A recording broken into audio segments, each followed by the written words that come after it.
Good evening and welcome to the new BUGAJSKI Hour from Washington, D.C. I would like to thank Voice of America for hosting the Washington episodes of my show for RTK. And we will be examining important global, regional and local developments that affect the lives of all Kosovars.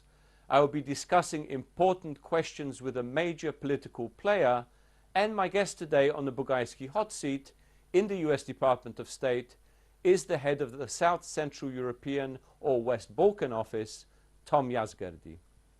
But first, my political commentary on an important international topic, which is entitled Washington's West Balkan Commitments. Persistent doubts remain about American commitments to those Balkan states that are still vulnerable to instability and conflict and have not achieved European Union membership.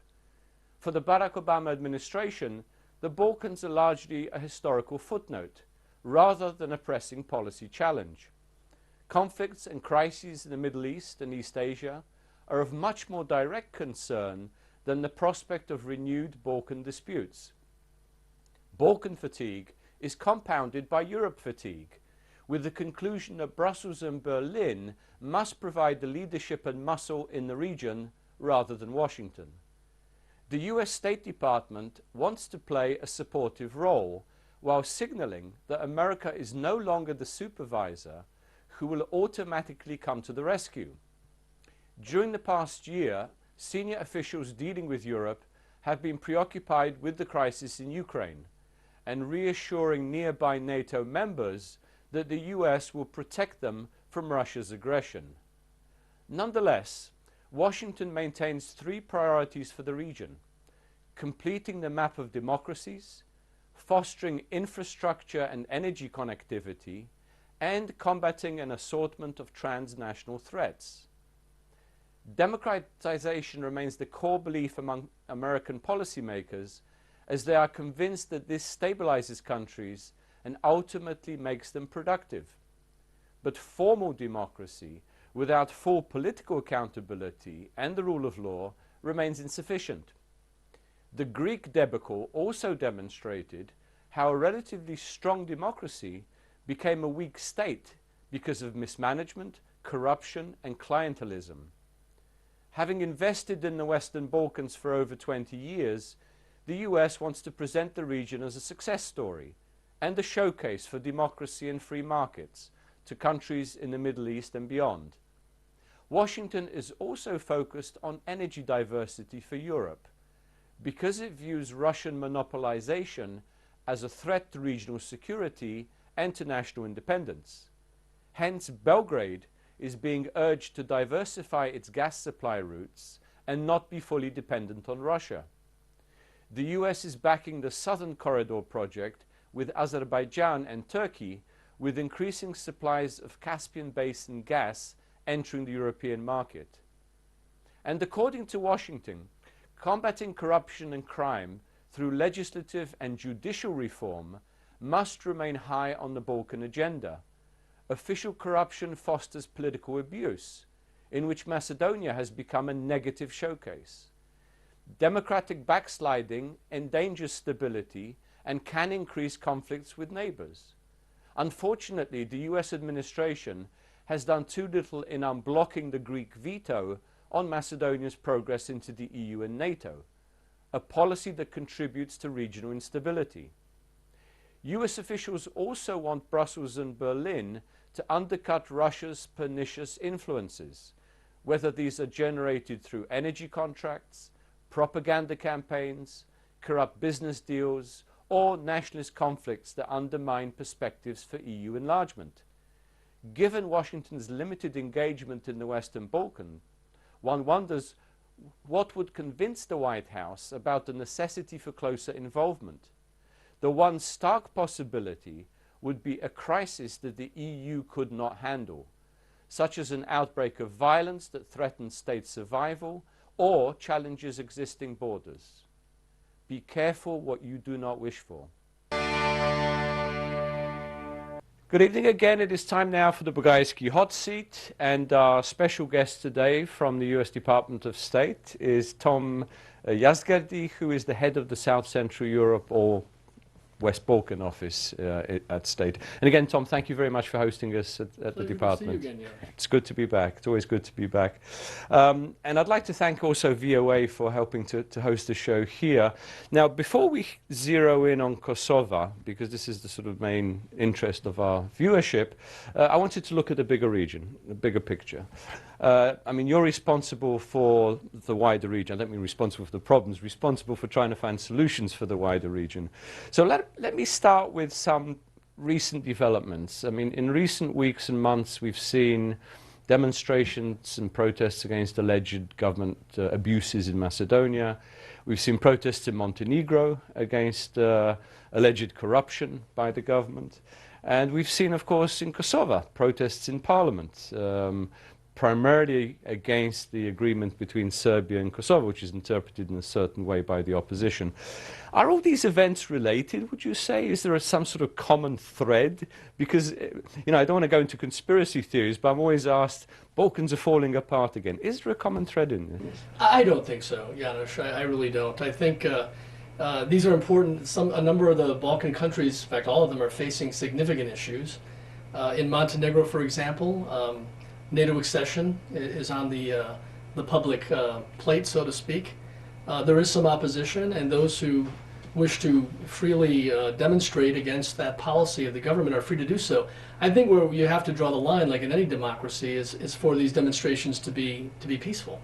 And when they're not, of course, the government, the authorities have an obligation to protect people and property. Mm-hmm. So I think that was the issue there. In Macedonia, of course, we see the governing coalition and the opposition trying to come to agreement. Mm-hmm. We're very hopeful that they can. We're urging both sides to meet the Persiano agreements from July 15th, mm-hmm.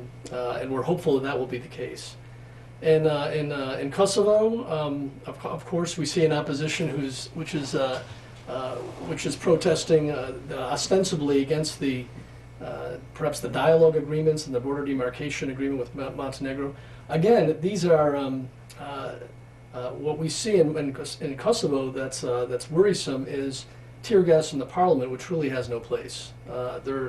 You can demonstrate, you can protest, you can express your opposition or support, as the case may be, but mm-hmm. actually stopping the work of the assembly, mm-hmm. An institution of Kosovo, is really unacceptable. I think that's true in any democracy, mm-hmm. Especially a young democracy like Kosovo's. So I don't really think there's a thread. I just think there are countries sort of confronting important issues in their history, some historical issues, really. Right. When I say thread, I mean I don't necessarily mean that there's a single hand behind it, although I've had those sort of conspiracies as well. But let's face it, I mean the region is going through economic stagnation, in some cases poverty, let's say stagnant living standards, low employment. We saw the refugee crisis. There were many Albanians and Kosovars that were headed towards Germany. So is this a factor that some of these groups, some of the protesters can actually exploit, the factor of economic distress? I think that's the case. You're right, there have been folks from the Balkans actually transiting migrating from the region to EU countries. And I think that's absolutely true. I think that it can be exploited. But I think the governments of the region have to sort of keep their eye on the prize. Mm-hmm. And what we've seen, for example, in Kosovo, is the signing of the Stabilization Association Agreement mm-hmm. Just earlier this week or last week. That's a great accomplishment, yeah. And one that we hope will actually translate into greater prosperity for the people of Kosovo. Mm-hmm. It might not exactly trickle down tomorrow, but I think with greater trade opportunities and all the benefits that the SAA brings, mm-hmm. Hopefully that will limit the migration out of a place like Kosovo, because that is of concern. Mm-hmm.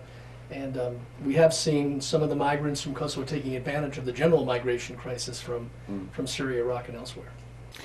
You know, it's also, I think, a question of frustration with some of the politicians, the corruption that people see, the lack of accountability, let's say, of some officials. Would you say that's a common factor as well in the region? I think that's true, and that's really one of the things that our Assistant Secretary, Toria Newland, has really keyed on in the region, to address sort of ingrained corruption in the region, which is a huge issue. I think, you know, people see that every day when they need a piece of paper from whatever the case may be, a driver's license or from their local authorities on up until large-scale corruption.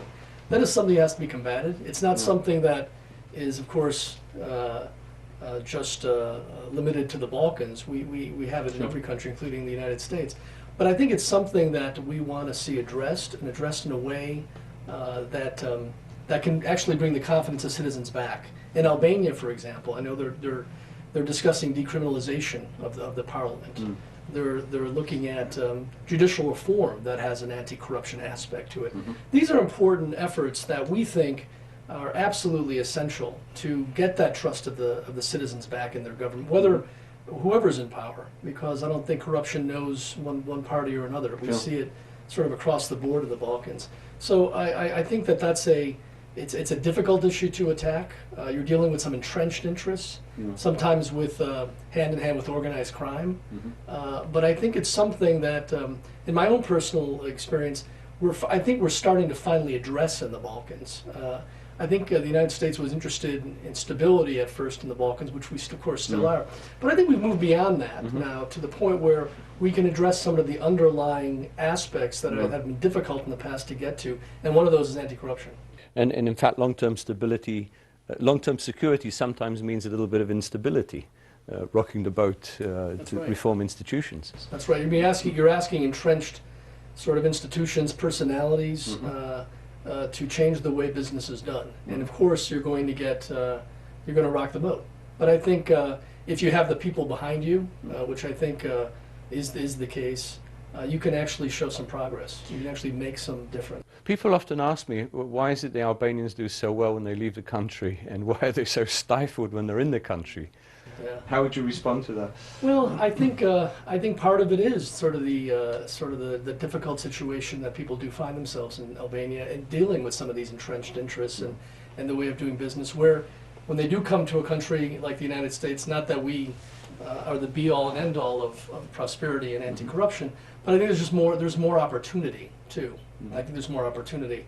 So people, I think, are a bit freer to express themselves, whether sort of creatively or in the business sense. And I think that's why you see the creativity among Albanians, certainly in the New York restaurant business in New York. You see the ability to do very well. But I think that's true across the board for a lot of immigrants from the Balkans. Right. Well, let me turn to, you mentioned already the European Union. Obviously, the EU, in a way, has the lead role in the region because all these countries do aspire to European Union membership and have certain criteria to meet. You mentioned the Stabilization Association Agreement that Kosovo's finally got. Long overdue, but better late than never. I would say, I will ask you this, in terms of promoting these essential reforms, justice system, law enforcement, disconnecting business from politics, that's how I would put it in terms of anti-corruption. Is the EU doing enough, would you say? Is the conditionality and the implementation enough?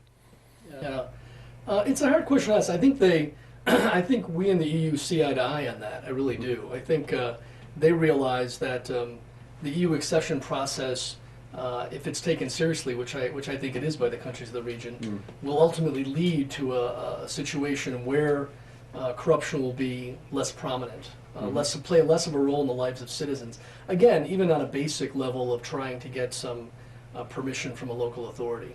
I think that is important. We support that 100%. And I think, by the way, I'll take again the case of Albania, which of course is a EU candidate country. Sure. There, I think they still have to meet before an acquis chapter is open some serious benchmarks, anti-corruption benchmarks and others, and we see eye to eye with the EU on that. It's absolutely essential that that both parties, the ruling party and the opposition party, agree to that, and I think that's fully in line with Albania's EU aspirations. So I think they recognize, our EU colleagues recognize the importance of fighting anti-corruption. We We share information with them, they share with us, and I think that's a big part of getting to the point where you can open a key chapter. In terms of Kosovo, for our viewership specifically in the country, the SAA process is just another step on the ladder, but it's an important step. At least you're on the ladder.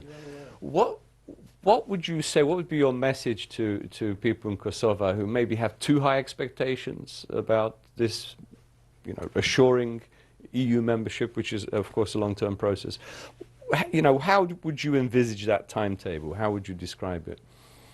Well, I think I think the successful dialogue agreements that Kosovo signed with Serbia has resulted in the EU recognizing that progress, recognizing Kosovo and Serbia are interested in normalizing relations, and as such has, in a sense, said that Kosovo is ready now, with that ability to conclude these agreements, ready for the SAA. And so I think it is it's a long process. It's frustrating. It's not going to happen tomorrow or next year. But I think you have to start somewhere. Yeah. And I think that's a milestone, which means you have a start point now, and a start point means eventually an end point. So they're on the road. There's a lot more hard work ahead. But I think in general, this is something that every country's had to go through. And I think it's apparent for the people of Kosovo right now, but I think it will bring benefits, and it'll bring greater stability, I think also economically it'll open up some markets for Kosovo products. You'll get the European Union more interested in helping Kosovo meet the standards that it needs to meet in order to get to the next process, which of course will be opening an accession chapter itself. In terms of what has often been called Euro fatigue, do you see that dissipating or increasing? We had this huge wave of refugees this summer, which may affect public perceptions and, of course, parliamentary perceptions, and the parliaments have to ratify membership of any new country. Do you think this could set back the process? Well, I think it sort of ebbs and flows, and I think we might perhaps be in a more of an ebb period right now, given the fears, and to be quite frank, some of the more extreme political parties in the EU, within the EU countries, have tried to take advantage of. But I think when all is said and done, there really is no other organizing principle for the Balkan region than Euro-Atlantic integration, EU integration particularly. I think, as I said, you may see some times when it's more attractive, sometimes when it's less attractive on both sides. But I think in terms of an alternative, there really isn't any alternative. I think this is a part of Europe. It's an area where I see in the future all countries being a member of the European Union. They all have that as their stated goal. So again, we have to just get through some of the tough times, and of course it is affected by how the EU itself deals with these problems, the migration issue in particular. But I think when all is said and done, there really isn't any alternative or different organizing principle for the region than further EU integration, and I'm confident that'll be the case. In terms of Kosovo's potential membership, presumably before the country gains membership, the remaining 5 states that haven't recognized Kosovo would have to recognize it. Because ratification, I think, has to be across the board. I suppose that's true. I think, I guess Kosovo and Serbia will cross that bridge when they come to it. I think at this point, though, what's important to keep in mind is the two governments in power are interested in continuing the dialogue. They're interested in concluding agreements that actually improve the practical life of citizens in Kosovo. That's important, both whether you're ethnic Albanian or ethnic Serb or anything else. I think that's important. And that, for me, has been the big breakthrough since the Brussels Agreement was signed in 2013. So regardless of, I would call it the high politics of what happens in the future with 5 non-recognizing members of the EU, what's important is what Serbia and Kosovo are doing right now on the ground in the region to improve relations, to increase stability, and the most important thing, improve the lives of its people, both peoples. In a way, paradoxically, the opposition in Kosovo claimed that Kosovo's path to the EU should not be dependent on Serbia, but it's it works both ways, because in a way Serbia's path also depends on Kosovo. But the question I had there, though, is maybe you could explain to our viewers why the protests began in the parliament. In other words, over the agreement, particularly regarding the Serb municipalities agreement within Kosovo. If you could explain what is this, because unfortunately there's this fear that's been engendered that this is going to create another Bosnia-Herzegovina, another entity system. Can you address that? Yeah, first of all, I don't think that's the case, and I think perhaps the opposition in Kosovo is getting some bad information, because that is not the case. It's in line with the Ahtisaari plan, which I would remind some of the members of the opposition they actually agreed with, they actually signed on to. This is not going above and beyond that. This has been a red line for the Kosovo government, this association of Serb municipalities be fully in line with Kosovo law. I think that's important to recognize. It's not an easy thing to do. It isn't. You know, the wounds of the war are still sometimes a bit fresh, and they're easily sort of poked at. But I think when all is said and done, it's important to recognize that this is something that Kosovo itself committed to. Part of the dialogue. It was a product of negotiation. There are certain things that I'm sure Belgrade wanted to include that they weren't able to get. There were certain things that Kosovo wanted to include that it wasn't able to get. But the end product was something they both could live with. They both could agree on. And I think it speaks to Kosovo's credibility that they are going to go ahead and implement this, and that's important. So I think the opposition, unfortunately, is either not well informed or they're using it for other purposes, and that I think is dangerous. For what purposes would you say? I don't know, to try to score some political points, you know, to try to improve their standing, appeals to populism. I don't know. I don't know their motivation. All I do know is that this is fully in line with what Kosovo has agreed to in the past. It was a product of negotiation, and it was a difficult negotiating process for both sides. But it is something that the Kosovo government, with our full support, with the support of of Brussels, of the EU-led process, of the dialogue, that we fully support, and we want to see implemented by both sides. During my last show, interview in Pristina, I interviewed the leaders of the four major parliamentary parties, the two major government parties, two major opposition parties. One of the, let's say, gripes or accusations of the opposition was that Parliament wasn't fully consulted in terms of the agreement, this specific agreement. How does that process work? Do they need to be fully consulted before the governor of Pristina signs something in Brussels? Well, I think the dialogue team was fully empowered by the government to be able to negotiate with their Serbian counterparts. You know, the government is, I'm certain, was willing to explain the position, the reasoning behind it, but before that could have happened, I think you had tear gas in the parliament and the willingness to obstruct and not talk. And I think that's the issue. I'm certain the government would have every reason and every desire to want to inform the populace of what these agreements are about. That's normal, and there should be a healthy debate. But there's a difference between that and keeping the business of the people from being done by stopping the functioning of the assembly. That really is unacceptable. I think that no country would accept that sort of situation. So that's what concerns us a great deal, is that if you have concerns, you have questions, comments, fine, let's hear them, put them on the table. But to resort to violence, I mean, thank God no one was hurt, seriously hurt in these episodes. By all means, you should be able to express those concerns, those desires, those comments, but to do so in a way that's non-violent. Yeah, I mean, in terms of, I mean, tear gas, if you have some heart condition or something else, it can be quite dangerous. Absolutely. In an enclosed space. But it does indicate, I suppose you could say, the degree of passion that's been unleashed by this.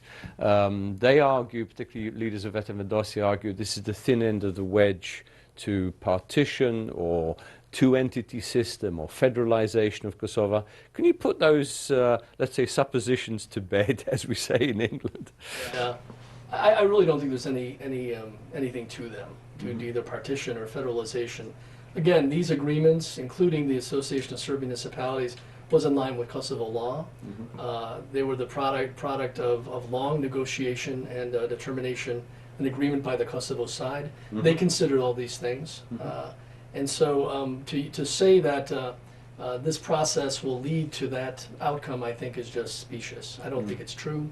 And again, if there are some legitimate concerns, questions, let's hear them. But we don't hear them. Instead, what we hear is just, you know, protest. Thank God they didn't then violently, I'm talking even outside the assembly or inside where someone could have gotten hurt. So again, if the opposition has these, let's hear what they have to say. Let's sit down and let the parliament meet and talk.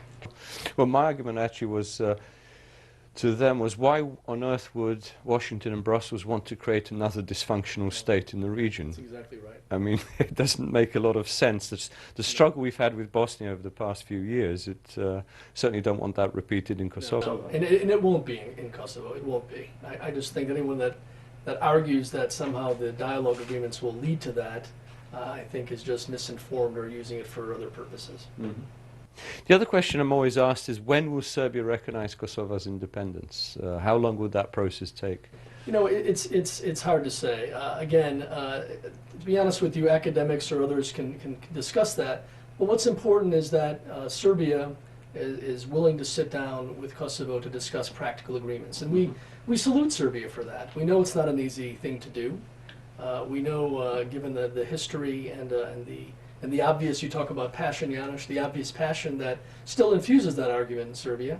But I think cooler heads have prevailed in a very rational, good way.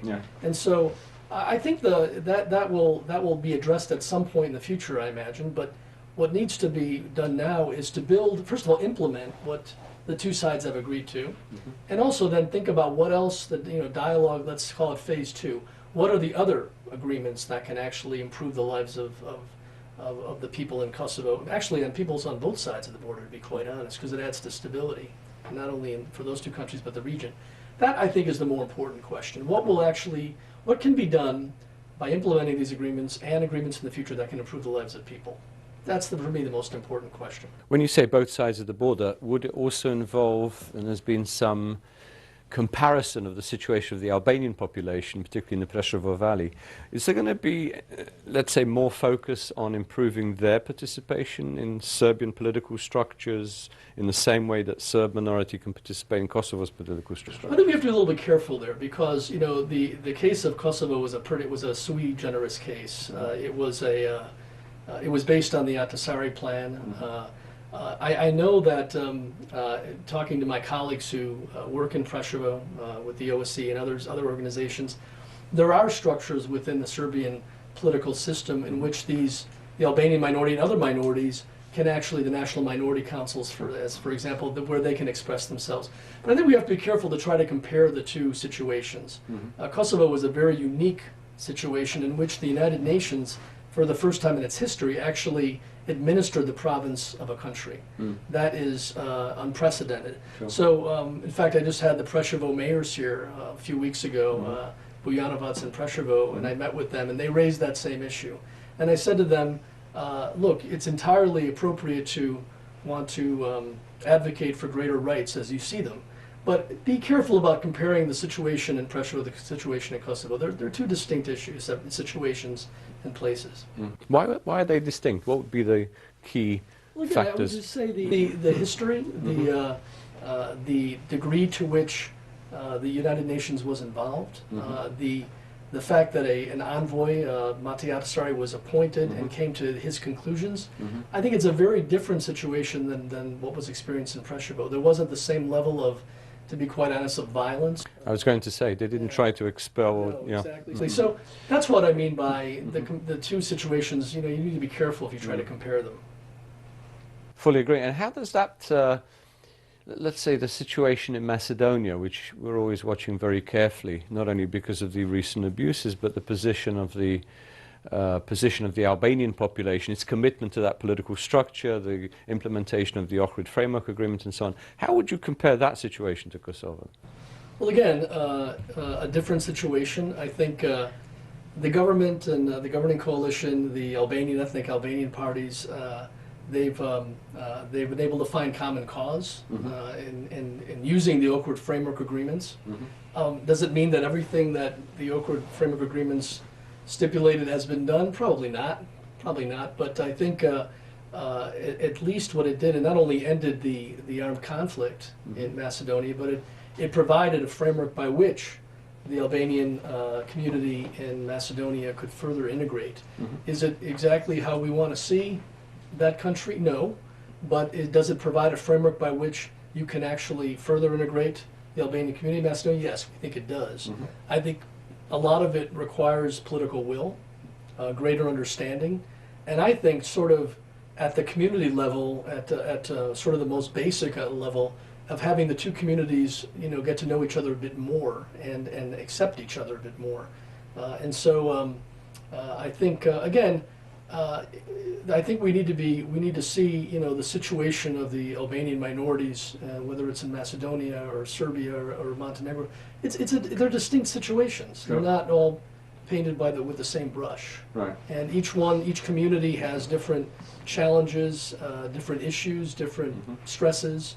And so different experiences with the government and so forth. Different historical experiences. So I think we have to be careful in trying to lump them all together and saying, well, it's all the same, because it's not. Going back again to Kosovo and the boycott of parliament, which I personally believe is a blockade of democracy, you could put it, but for the public looking at this, does it not increase their disillusionment with institutions? That these institutions, we elected these guys, they don't function, they don't even allow legislation to be passed.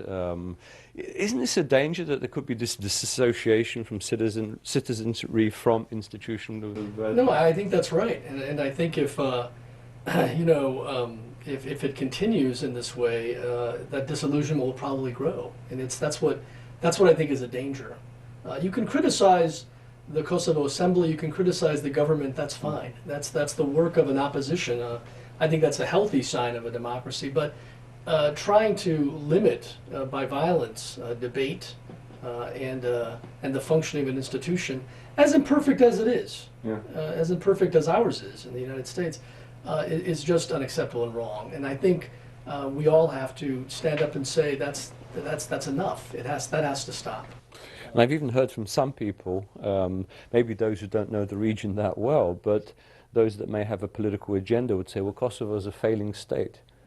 And that serves the agenda of certain other powers. I think that's probably right. I think those other powers would probably want to say that anyway, so they're looking for issues to point to say that Kosovo is a failing state.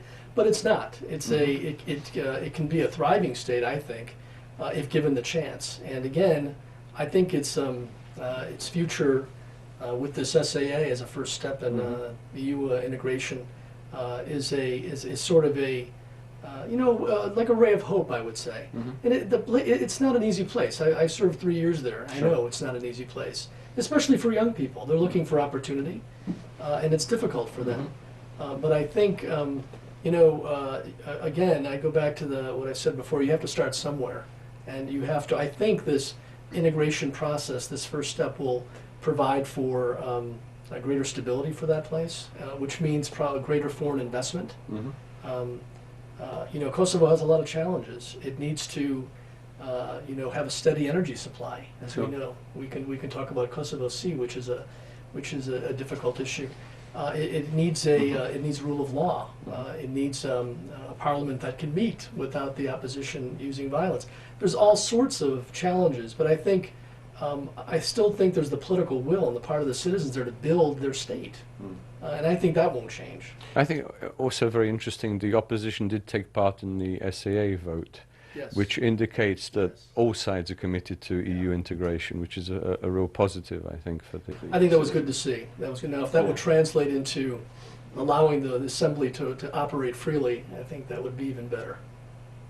Does Kosovo face political and social instability in the long term, would you say? I mean, do we need to be worried in Washington? I think, I think we want to make certain that Kosovo has the opportunities to sort of, as I said, allow its people to build their state. That means, a clear economic sort of vision for that country. It's as I said before, it's a tough place, but I think if they're allowed to do this, and I think the indications are there's no reason why it can't, if we see this process of the dialogue deepened, we see Kosovo move forward on its EU path, we see greater regional integration, which we are seeing in terms of the infrastructure, in terms of Kosovo's acceptance into regional organizations, then I think Kosovo will do okay. I think it'll do just fine. But I think that requires a lot of attention. I think it requires a lot of negotiation. There are things that we know that Serbia is not happy about. We know about the UNESCO vote that's coming up on next Monday, I believe it is, next week. But I think when all is said and done, I think if those sort of elements are there for Kosovo, then it has a chance to actually thrive as a state. I believe that's true for the region. I mean, I've been accused of being too optimistic about the Balkans, but I think you have to be. Sure. You have to be. I think they have a skilled workforce, an educated workforce. There's no reason why Kosovo or any other country in the Balkans can't progress together. And I think the key thing is together. And finally, I think I said this to you before, Janusz, for me, at least now we're seeing the whole region moving together slowly and at different speeds, but moving together. That wasn't the case some years ago, as we know. So I think if they can get beyond, or they can rise above old rivalries and hatreds, which I think they have a very good chance of doing, with the EU, as imperfect as that union is, but with the EU as sort of the guiding force, and to be honest with you, NATO as sort of the security force, then I think the region the future of the region is pretty much assured. I would agree with you, regions moving together, except there's one part of the puzzle that doesn't seem to be moving in the same direction. That's Macedonia. And part of that, obviously, the government abuses, the, let's say, uncertainty about elections, and we may have the same government elected again anyway.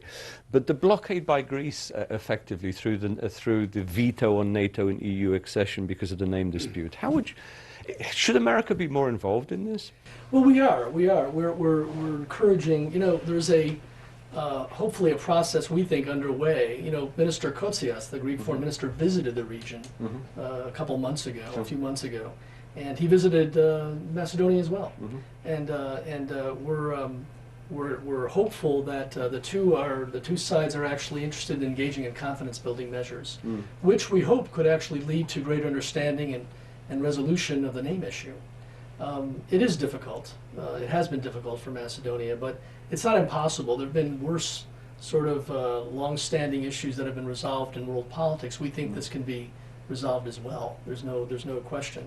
But it has been difficult for Macedonia. I think the best thing that the Macedonians could do now is to resolve their current political crisis by coming to agreement. They're very close, we've heard, by having a good electoral process next April. They've agreed to early elections.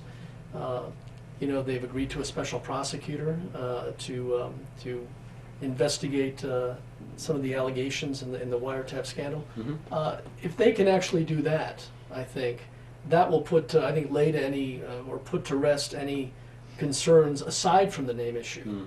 And I think that's probably the most important thing they probably could do at this point. Sure. But my government pushes very strongly both sides to come to terms on the name, and I think they can do it.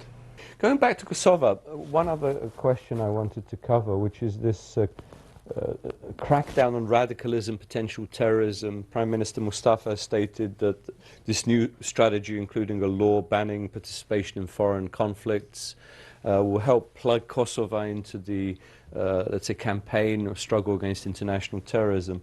Is there a danger that Kosovo could somehow become an IS target, an Islamic State target, as a result of the fact that there is this crackdown?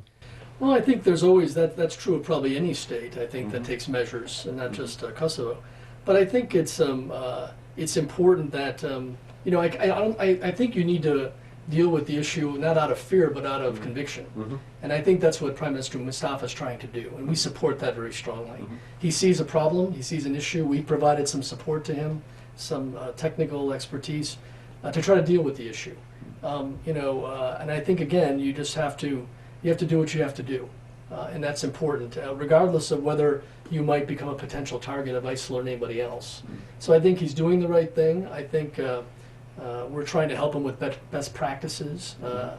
You know, and this is not just, you know, something limited to Kosovo. It's a regional issue as well. We see, you know, the amount of the number of foreign fighters on a per capita basis is pretty high from the Balkans. So it is of concern. And the good news is that you know, at the UNGA we had this high-level countering violent extremism summit, and the Balkan countries were represented, well represented. So I think this is a regional issue that that all have to take seriously and to present a sort of a united front. And I think Kosovo is doing that. And presumably to address the recruitment program of some of the jihadists in these countries. That's true.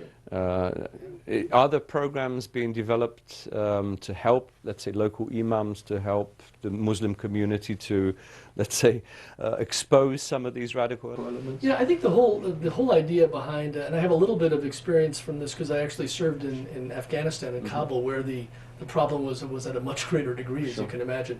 I think the whole idea behind countering violent extremism, CVE as it's known, is it's multifaceted. It's not just law enforcement, although that's important. It's not just passing the laws in Parliament, although that's important too. It's working with local communities. It's looking at what imams are telling people. What are they saying in their Friday night prayers? Are they encouraging this kind of extremist? And if so, why? Do young people have opportunities? You know, what do they do after school?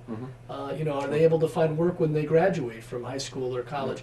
So we are working with the Kosovo government, not just the Kosovo government, but countries in the region and around the world that have issues, similar issues of recruitment of potential jihadists. So we are really taking that seriously in a multifaceted way. But presumably you wouldn't agree with the supposition that somehow the Balkans are a breeding ground for terrorism, which I hear from some commentators in the West. No, I think it's unfair and inaccurate. I think there's an issue that they're dealing with, but to say it's a breeding ground for terrorism, I think, is unfair. Well, you know this idea which Moscow has promoted as Green Crescent between Bosnia stretching through the Albanian territories all the way to Chechnya. Yeah. So yes, we don't agree with that. A mythical construct, yeah. Well, let me ask you, actually, quite naturally, we're turning to Russia. In addition to international terrorism, we are witnessing a more aggressive, assertive Russian role in many regions, including the Balkans.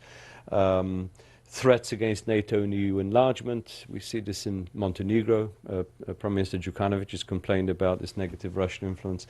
We see it in propaganda, disinformation, social networks, fostering of political and ethnic divisions, accusing the US of conducting colored revolutions, maybe even in Macedonia. Should Kosovo be concerned? I mean, it's surrounded. There's no Russian influence as such in Albanian-speaking world, but in a way they're surrounded by Russian pressures, Russian, let's say, subversive activities around the region. How should this be addressed? Well, I think, you know, for example, you mentioned Montenegro, and there was probably some definite influence, Russian influence on the protests. But I think, you know, we look at some of the polling that's been done, and actually support for NATO is inching up. And I think that's important. The government has done a good job in trying to explain what NATO membership means to its populace. And I think, I'm confident that as we get closer to December, when an invitation might be offered, I think those poll numbers will go up even higher. And so I think the government is doing the right thing, and that is it's letting folks protest. I mean, there are some folks who are just opposed to NATO. That's okay. They can protest, and the key thing is, again, not violently. And when there was violence, I think the government reacted in a way that was measured for the most part. So I think you know, we have to look at Russian influence in the Balkans. Again, we discussed this before. Not in any way to sort of, I think, get panicky about it, but to recognize what it is and to recognize, you know, I think not to keep in mind what the end result, the end game is, which is EU enlargement, EU integration, NATO enlargement for those countries that want it. And I think, again, that's the organizing principle. You talk about Russian energy interests in the Balkans, of which, if you look at the different countries, they're affected in different ways. Some are more dependent, some are less dependent. I think our concern as the government, I think this is shared by the EU, is to make certain that no one is dependent on any one country or any one source. I think you want to diversify. Right. That's why we're encouraging Croatia, and they agree with it, the development of the LNG terminal, whether it's a floating terminal or one onshore. The interconnectors, between Greece and Bulgaria, for example, and then Serbia. These are important things that would reduce dependence, and basically keep at bay any desire by Russia or anybody else to try to influence the situation there in a way that's not helpful or supportive of those countries' sort of stated desires for Euro-Atlantic integration.